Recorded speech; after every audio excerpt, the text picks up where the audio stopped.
Quando nós sempre falamos sobre o fariseu e o publicano, né? O publicano subiu ali e o fariseu também, foram o tempo. O publicano dizia: eu não sou como esse, eu jejuo 3 vezes por semana, tal. Tá tudo correto.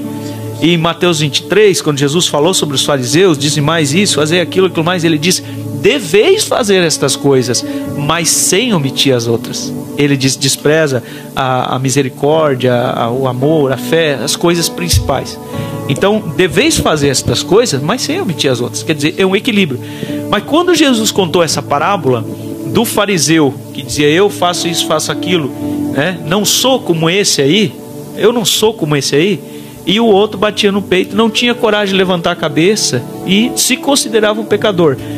Ele saiu justificado e o outro saiu condenado. Mas antes de contar esta parábola, a Bíblia diz assim, ó: e disse também esta parábola a alguns que confiavam em si mesmos. Está vendo? Há alguns que confiavam em si mesmos, crendo que eram justos e desprezavam os outros. E nós temos, irmão, deixa eu falar algo aqui, ó. Falo com ousadia, mas sustento o que eu vou falar. Eu vi uma linguagem dentro da mensagem, vamos dizer, mensagem popularmente dita entre as pessoas, que eu nunca vi da boca do nosso profeta. Eu nunca vi atitudes do nosso profeta como que existe no meio, no sentido do trato com as pessoas das denominações. O irmão Branham nunca desprezou.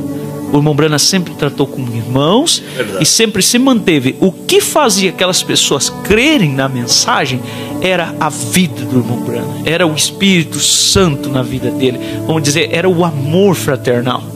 Olhar as atitudes do profeta. Paulo disse: sede meus imitadores como eu sou de Cristo. Profeta, nós temos que olhar as atitudes dele também. E você não vê o irmão Branham trocando eles como nada, como escória, o que for. Entende? Deus, vamos dizer, e Deus continua sendo o mesmo. Se o profeta não tratava daquela forma, por que nós vamos tratar? Eu me lembro de um dia que um pastor de uma denominação, ele foi lá na minha empresa, e eu estava conversando com ele, ele viu uns livros que eu tinha na prateleira assim. Ele disse: você tem muitos livros, gosta de ler e tal.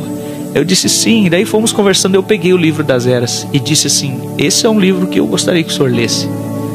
Ele olhou para mim e disse: eu tenho esse livro. Aí eu disse: o senhor tem esse livro? Ele disse: eu tenho, mas eu nunca li.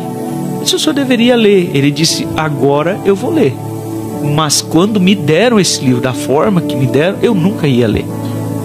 Quer dizer, a forma que você coloca, quer dizer, leia isso aqui tá fora, porque vocês são isso e aquilo.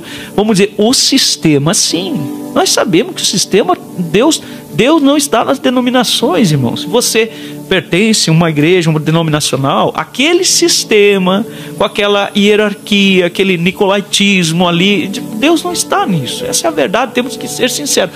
Agora, Deus ama cada pessoa, e o irmão Branham diz: Deus tem filhos ali nas denominações. Entende você? Por exemplo, irmão, vamos entrar um negócio aqui um pouco mais profundo, mas nem tanto. Vamos lá. Vocês sabiam que nem todas as tribos entraram na terra da promessa? Nem todas as tribos entraram. A tribo de Gade, a tribo de Ruben foi, irmão?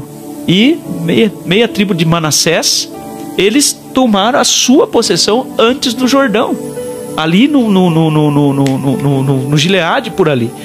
E o profeta disse que aqueles ali foi a porção que Deus deu. E ele chega a dizer que muitos não vão crer na mensagem, porque Deus deu para eles aquela posição ali. Você entende, irmão? É profundo isso daqui, mas é mensagem.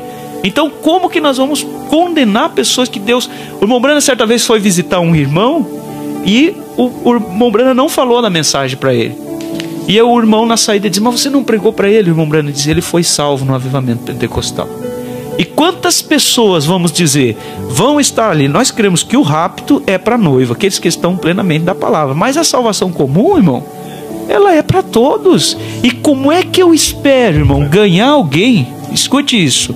Como é que eu espero ganhar alguém? Vamos dizer, distribuindo folhetos com um espírito de contenda, ou com o espírito do, vamos dizer, você está errado, eu estou certo.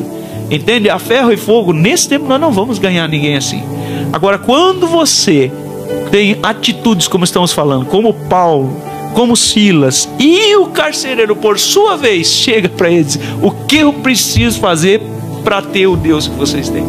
Quantas pessoas chegam: eu gostaria de fazer uma visita na tua igreja, eu vejo que vocês são diferentes. É isso que me encanta, irmão. Agora nós poderíamos saltar aqui. Isso é o que encanta. Não quer dizer que nós vamos deixar a palavra de lado. Não. Somos melhores. Não, mas nós não somos melhores. Se não fosse essa mensagem ter nos alcançado, irmão.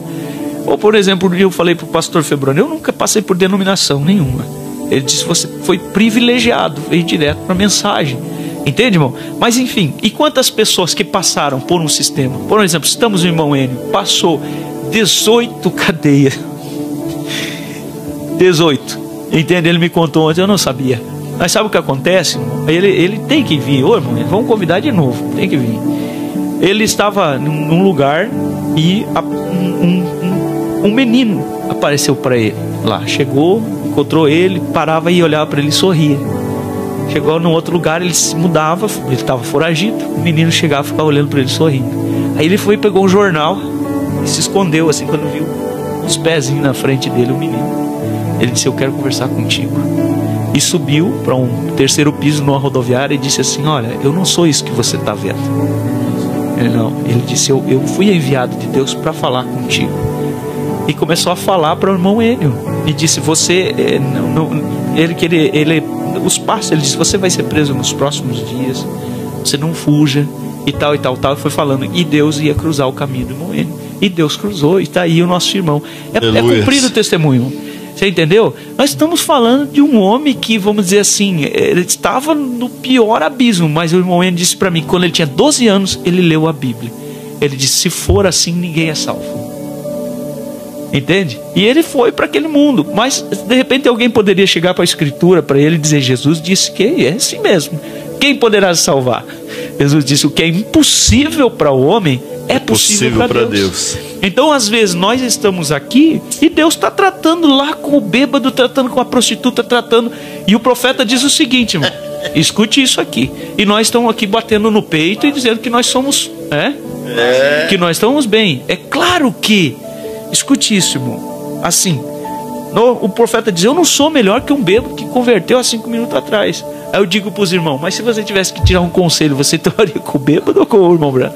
Então existe uma caminhada da fé, vamos dizer, que vai se tornando você um ancião, vamos dizer, um menino na fé, um adolescente na fé, um jovem na fé, um ancião na fé. Entende você?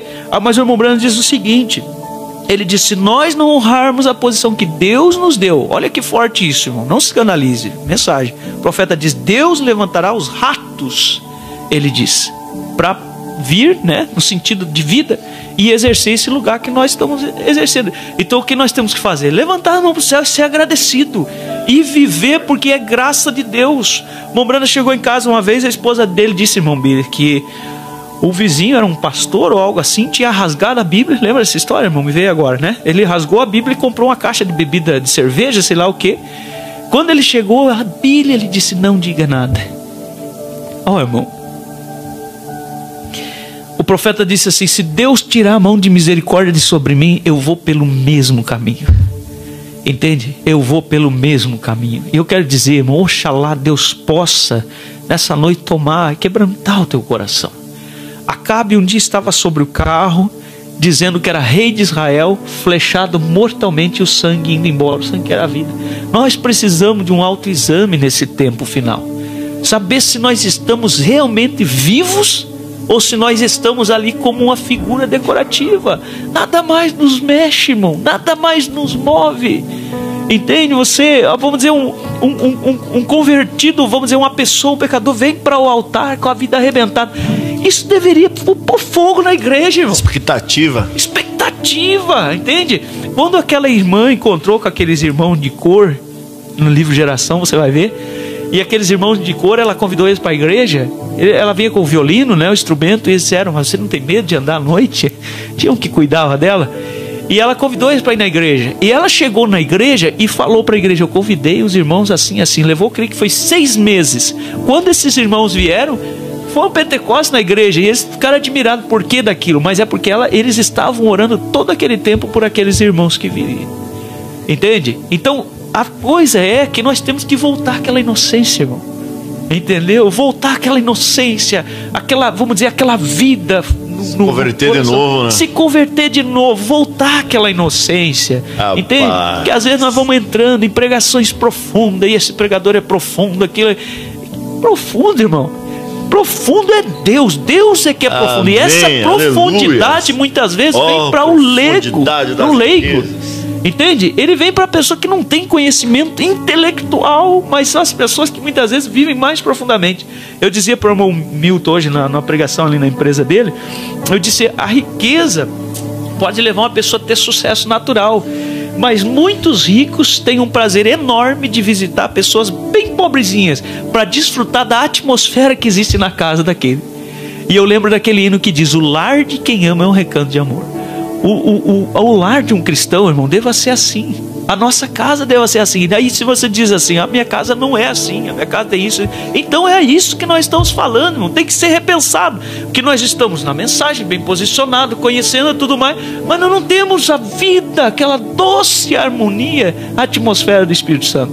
É isso que nós estamos tocando nessa noite, irmão.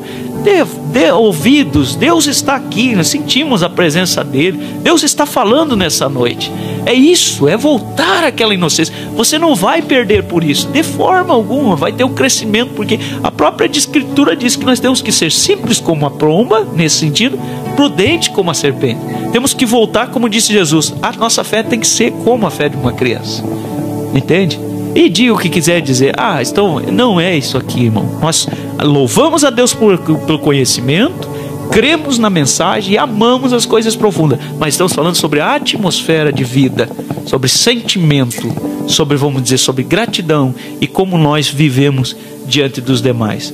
Então, quem sabe a atitude que tem que ser não seja natural. Às vezes é uma atitude de entendimento, irmão. E a Bíblia diz: renovai-vos, é Romanos 12, transformai-vos pela renovação do vosso entendimento. Paulo diz: não vos conformeis com este século. Não se conformar.